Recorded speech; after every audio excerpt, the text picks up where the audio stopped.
My name is Forquer, and for my independent study project, I wanted to find an eco-friendly alternative to rock salt ice melt.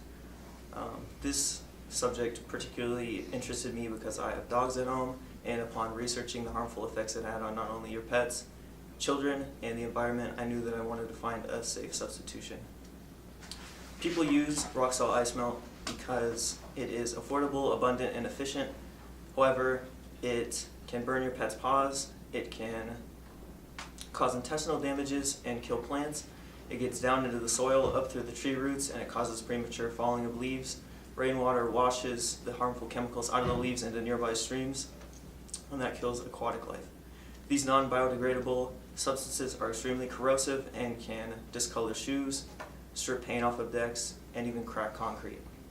For my experimental design, I did 8 trials with 5 containers per trial for 1 hour, and I did 40 total substances. I split them 20-20, solids and liquids, and what I did is I put 175 milliliters of snow and ice into a container, and then I added 15 milliliters of my product, and then after the hour was up, I used a water displacement collection method to see how effective the substance was.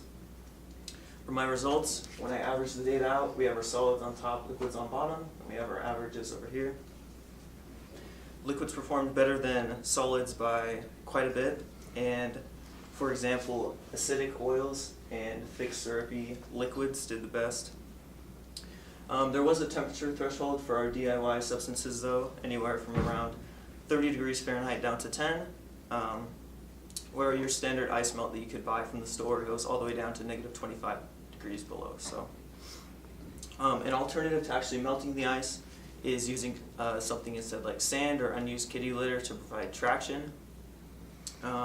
In conclusion, overall, your DIY products are going to cost a lot more, but they are going to be worth it for the environment in the long run.